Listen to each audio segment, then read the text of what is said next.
Biasanya kalau yang main-main chamber itu biasanya yang modif-modif agak sedikit ekstrim ya, pakai ban donat ya kan, atau offsetnya itu udah ke luar banget misalkan seperti itu. Nah itu bebannya ada di bagian peredaman, shock breaker ya kan, per, terus di bannya sendiri seperti itu. Ya pasti agak berpengaruh sih kalau bicara ceper, kalau bicara direndahin. Bang, mobil gue udah mode kaki lagi nih.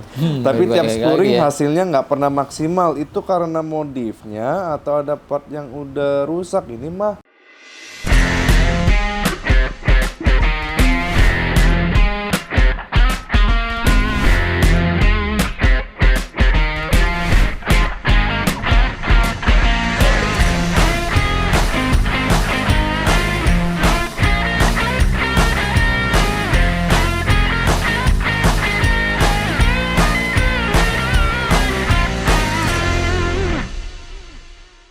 Oke semuanya, kembali lagi dengan Oblak, obrolan kayak kaki, episode yang ke-6 nih guys.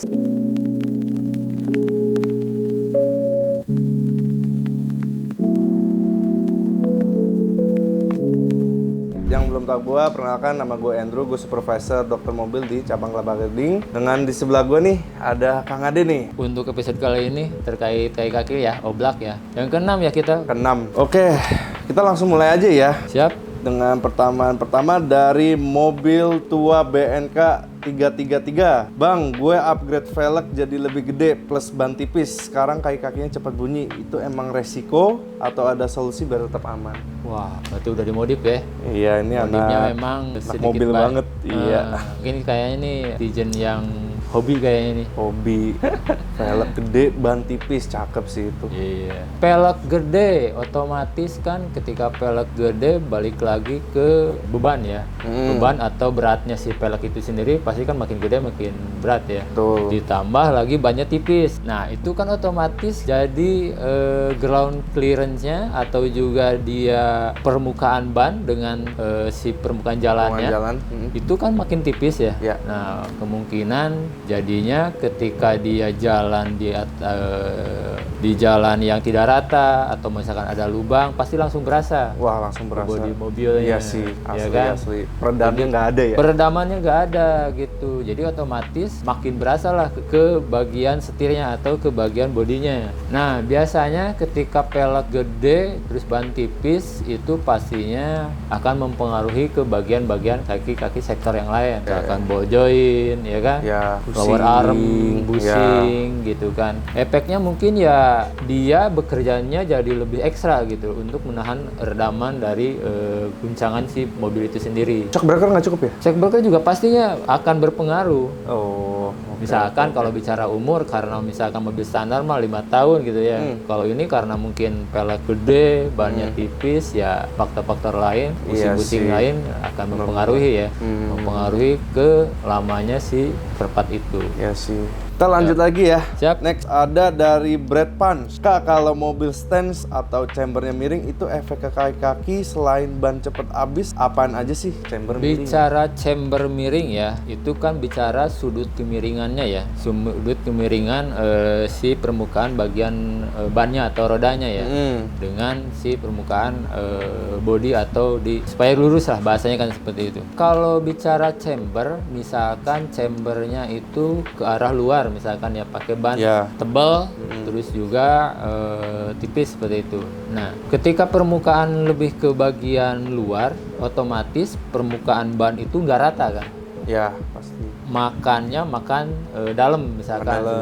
Itu. Nah, balik lagi. Biasanya kalau yang main-main chamber itu biasanya yang modif-modif agak sedikit ekstrim ya, pakai ban donat ya kan, atau offsetnya itu udah ke luar banget misalkan seperti itu. Nah itu dari segi estetik mungkin wah enak nih kelihatannya cakep ya. Iya cakep sih. Ya kan. Cuman buat mobilnya sih. Ya pasti ada faktor risiko. Waduh. Iya pasti ada risiko ya guys ya. Itu balik lagi sih ke penggunanya sendiri ya. Iya. Ya kan biasanya balik lagi ke ownernya sendiri ya. Memang kalau misalkan bicara estetik, bicara keren ya memang keren gitu, seperti itu. Tapi ya ada faktor risikonya ya biasanya makan sebelah bannya atau misalkan traksi kita handlingnya itu agak berkurang. Seperti itu. Oke. Lanjut 3 dari pengen_nya 777. Bang, coil over gue murah. Awalnya enak tapi sekarang jadi limbung. Itu karena kualitas atau settingnya yang salah? Kayaknya sih kualitas sih. Oke, coilover itu sebenarnya shockbreaker yang asik ya, karena kan kita bisa settingin ya, setting ketinggiannya, adjustable-nya itu kita bisa atur ya. Terus juga mungkin kalau bicara coilover, biasanya mobil-mobil yang memang mobil-mobil yang mendukung ya, harusnya bisa enak. Misalkan BMW lah, BMW atau misalkan mobil-mobil yang ketika pakai coilover itu keren gitu bahasanya seperti itu. Cuman ketika lu pakai aftermarket yang mungkin dari segi kualitas kurang lah ya. Ya itu balik lagi ya, coilover apa yang lu beli gitu kan. Karena kan gini, ketika lu nyetel coilover itu kan biasanya ada ulir-ulirnya tuh. Drat-dratnya seperti itu ya. Nah biasanya kalau memang yang nggak proper, coilover yang nggak proper itu dia berubah lagi tuh si ulirnya itu. Ya kan, berubah lagi. Nah, jadi mungkin ketika ngerasa lu 6 bulan kemudian nggak enak bawahnya atau misalkan miring sebelah itu, nah itu mungkin ada pengaruh dari si kualitas si coilovernya itu sendiri. Jadi kalau misalnya coilover yang bagus banget nih, itu settingannya nggak berubah ya? Nggak berubah. Nggak berubah ya? Nggak berubah. Jadi kalian kalau mau keren sekalian aja jangan nanggung. Jangan nanggung. Sebenarnya banyak ya aftermarket coilover yang memang bagus ya, dalam artian ya dari segi kualitas mungkin ya pasti ya, cara lagi ya ada harga pasti kan ada kualitas seperti itu. Misalkan kayak merek D2 atau BC Racing itu coilover yang memang udah proper sih, udah bagus kualitas. Oke, kita lanjut lagi. Yang keempat ada dari minimal ajaan nih 51 tanda seru. Kak, mobil gua udah modif kaki tapi masih dipakai harian. Itu ada batas aman nggak sih biar nggak cepet rusak?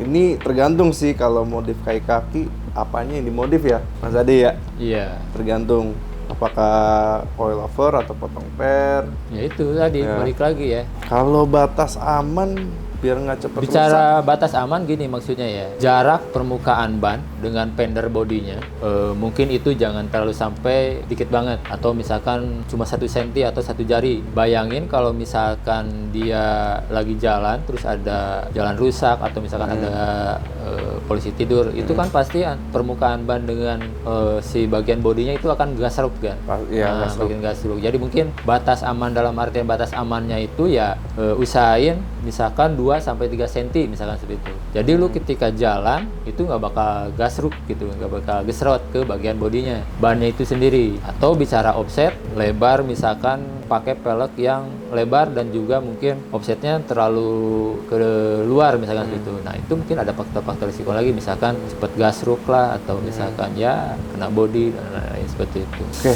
ya emang sih kalau untuk kaki mobil ya, kalau misalnya nggak standar nih guys, itu emang ada resikonya sendiri-sendiri. Ya kalau mau lebih aman sih emang disaranin sih standar ya. Standar ya untuk kalau dipakai harian nih. Kalau dipakai harian mending standar. Kalau misalnya emang kalian mau modif-modif, ya emang kalau dibuat harian sih agak kurang nyaman. Gitu sih, dan juga tergantung sih apa yang dimodif sih. Oke, kita lanjut lagi Mas Ade ya. Oke, siap. Dari Tech One Balap, Bang, kenapa ya tiap gue bikin mobil lebih enak handling, mobil lebih enak handling malah jadi nggak nyaman? Emang nggak bisa dapat dua-duanya? Harusnya harusnya enak lah kalau bicara handling ya. Kayaknya mobilnya bisa dicek dulu deh.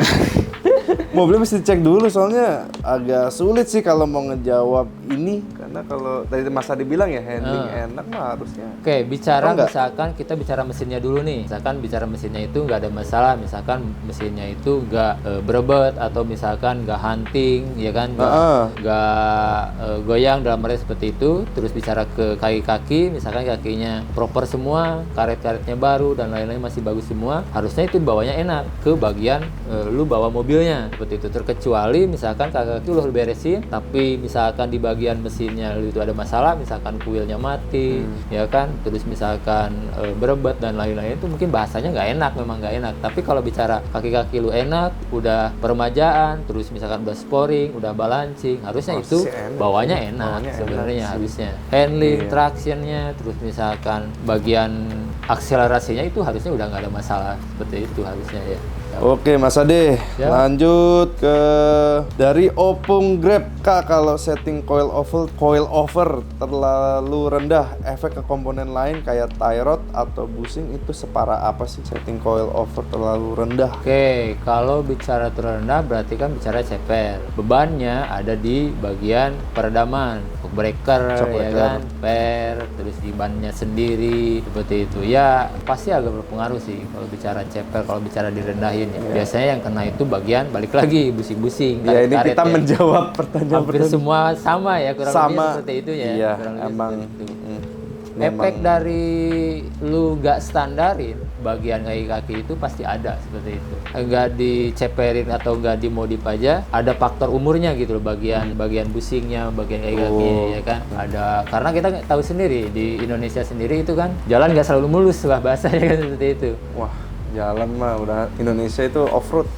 Off-road. Ya kan, nah mau sebagus apapun ketika misalkan lu bawa mobil ke jalan yang tidak rata, otomatis kan lu pelan-pelan bahasanya gitu. Iya. Nggak langsung gasruk gitu, nggak langsung. Nah, itu kalian juga harus aware ya guys. Jadi kalau ada jalanan rusak gitu kan, atau terutama yang lubang-lubang gede itu jangan dihajar. Mobil keren, lubang dihajar udah habis dah itu kayak kaki ya kan. Itu. Pada lubang mah ya pelan, dihindarin gitu loh. Cuman ya, gue aja ngelihat ini Mas Ade di jalanan tuh masih banyak lubang dihajar aja gitu. Gila. Saya sendiri mobil saya masih standar ya. Ketika kemarin-kemarin tuh waktu hujan-hujan, masih hujan, sering banget hujan, tol Cipali kan rusak abis. Nah itu kan banyak lubang-lubang tuh. Wah, kalau itu udah hujan ngeri nggak- banget itu. Itu kalau hujan nggak kelihatan gak sih? Kelihatan langsung kubangan gitu. Kelihatannya kan. rata gitu padahal. Iya. Aduh. Nah itu mobil saya aja ketika mungkin ya namanya di tol kita kan memang kecepatan mungkin di atas 50-80 ya. Begitu ada lubang mau nggak mau kita hajar gitu kan karena nggak kelihatan udah Cedak, kecepatan gitu. tinggi. Dak seperti itu kan. Ya memang itu faktor risikonya. Tapi ya efek baliknya saya sering bolak-balik Cipali seperti itu. Kaki-kaki ada yang kena seperti itu. Nggak bisa kita hindari gitu. Yes, iya, Termasuk iya, juga mungkin penggunaan coilover yang rendah itu. Pasti ada efek nih ke bagian kaki-kakinya. Nah, oke, ini yang terakhir nih dari Kangkung Modif 000. Bang, mobil gue udah modif kayak kaki lagi nih. Tapi modif tiap kayak spuring kaki ya. hasilnya nggak pernah maksimal. Itu karena modifnya atau ada part yang udah rusak? Ini mah long tie rod, enggak? Ya, nih misalkan kita ngerasa setir itu miring ya, pasti kita berpikirannya, oh ini harus sporing nih, ya kan? Terus kita bawa nih ke tempat sporing. Ketika kita bawa ke tempat sporing, kata tukang sporingnya itu, wah ini nggak bisa disetel Pak, karena ada bagian yang rusak. Begitupun ketika modif kaki, apa nih yang lu modifnya? Bahasanya kan seperti itu. Iya, tergantung juga sih. Ada apa yang modifnya? Apakah misalkan pernya dipotong kah? Atau misalkan ban lu gede, peleknya gede? Itu lebih ke mempengaruhi si bagian chambernya, ya kan? Kelurusannya Ya, balik atau ke chamber lagi kemiringannya, sih. chambernya.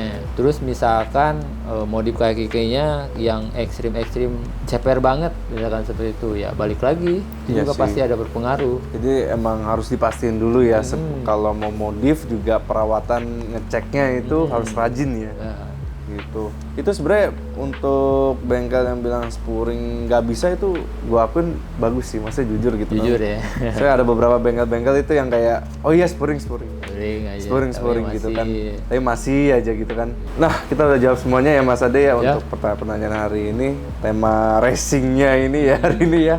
Nah, buat kalian yang ingin tanya-tanya tentang seputar kaki bisa di komen di bawah sini dengan hashtag oblak ya, hashtag oblak, lalu bisa keluarin pertanyaan-pertanyaan kalian gitu. Oke, terima kasih juga buat kalian-kalian yang udah stay tune di channel kami, terutama yang udah subscribe. Nah, buat kalian-kalian nih yang masih baru nih, bisa like video ini, habis itu bisa visit channel kita buat ngeliat video-video episode kita yang kemarin. Tuh bisa share juga ke teman-teman kalian mungkin yang belum tahu tentang kaki-kaki mobil, itu kan bisa ngecek juga gitu. Nah, untuk seperti tadi yang kita jelasin tentang domo kaki, capeknya udah banyak ya Mas Ade ya? Banyak banget Banyak kita. banget. Gokil. Semua pengecekan mobil kita bisa sebenarnya ya. Tapi kalau misalkan spesifik untuk yang ada mesin kaki-kakian, kita ada beberapa cabang ya. Ada di Kelapa Gading, ada di Cikarang, ada Karawang, terus juga Bandung, terus juga Surabaya. Wah, Surabaya juga ada ya? Makassar, ya, itu banyak lah. Mungkin bisa dilihat apa channel-channel kita yang ada pengerjaan kaki-kakinya ya. Oke, sekian dari kami, gua Andrew. Gue Ade, Domo kaki, Dokternya dokternya kaki mobil.